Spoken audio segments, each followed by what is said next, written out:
Hi there, it's Rosemary here. Popping on today to talk about something that I watched on TV last night. It's a programme called Love Your Garden. I don't know if anybody watches it. It's Alan Titchmarsh. Goes around helping people, war veterans, volunteers whose family and friends have obviously written in gardens in a hell of a state. Alan and his team come in and completely revamp it. Anyway, last night's programme was about this chap called Jack. Now, Jack was a war veteran and he had lost his wife about 5 years ago. His family were all spread out, but he was a lovely man. You wouldn't have actually believed he was 93 years old. He walked with a frame and he had one of those mobility scooter things as well. Garden in a hell of a state. That's Alan Titchmarsh's department, not mine. Anyway, as Alan does, he talks to these people, finds out a bit about them, about the history of their life.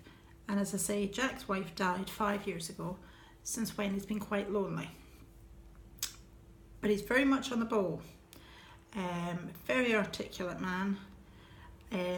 Just, you know, if you didn't know he was 93, you really wouldn't have thought so. Now, why am I telling you this story?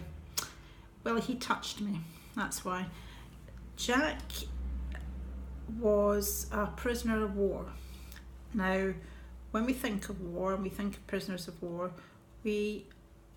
I would normally think of places like Germany and Poland and places like that, because those were the ones highlighted and have been highlighted in history. But no, Jack was a prisoner of war because he was serving in Singapore, so therefore he was a prisoner of war of the Japanese. Now, those of you that know your history will know that being a prisoner of war is not a pleasant experience, I imagine, for anybody. But as history has told, the Japanese were horrific to their prisoners of war. Anyway, Jack, as I say, is a lovely man, very quiet man. He spoke a little bit. It was all very factual about his time as a prisoner of war. Very little emotion shown.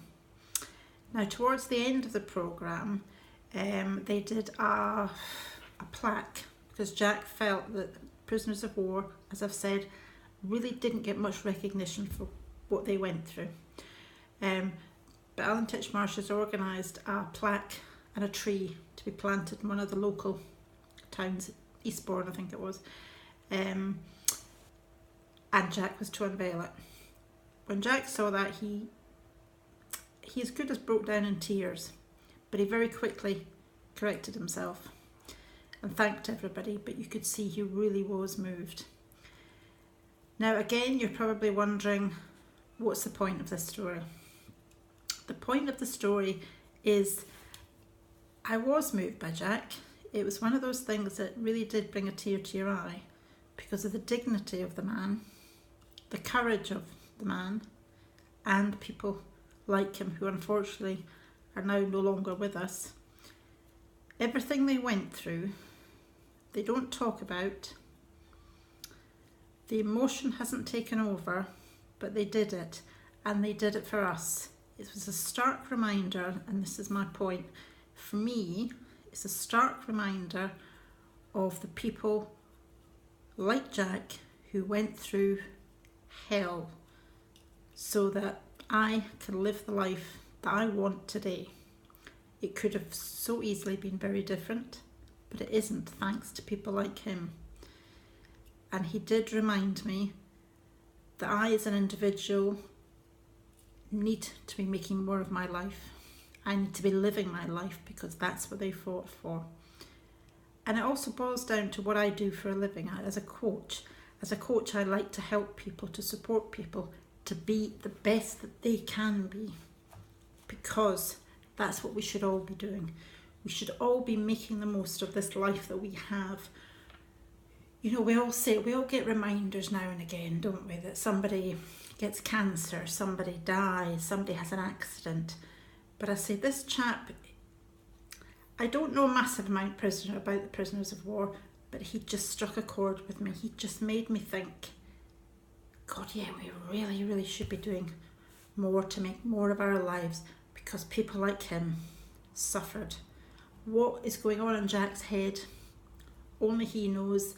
He knows the horrors he went through, and obviously when the time comes, his maker will know the horrors that he went through, but he doesn't talk about them, like a lot of people from the wars, just doesn't talk about them. So I, for one, would like to say thank you to Jack, but I'd also like to challenge you. Are you making the best of your life? Are you doing what you should be doing? Should's not a word that as a coach that I use, but are you? I know it's made me pull my socks up and think about my life and think about, right, I need to get out there and make the most of it. I need to be doing something. Question then comes to what? But yeah, my contribution is helping people, coaching people, supporting people to be the best they can be, to go out there, to be their best version. They in turn pass it on to other people. Obviously for me it's working with managers, etc., making them the best managers they can be. They then deal with their teams, making their teams the best they can be, and those teams will make people around about them, and that's how it should be. Each of us has a responsibility to those round about us to be the best we can be. So that's it really. I don't know if anybody else saw the programme last night, but it really did touch me. I don't know, must I say, much about prisoners of war in Japan. I read The Railwayman, as some of you probably saw the film, but it brings you up short. It does. It's like somebody hitting you over the head with something and going, wake up, live your life, get on with it, do something. Support people around about you to be the best versions that they can be, to get the most out of life. Because we only get one chance, don't we? Okay, that's all I've got to say on the subject. Thank you very much. And I'd love to hear your comments on it. Thank you. Bye.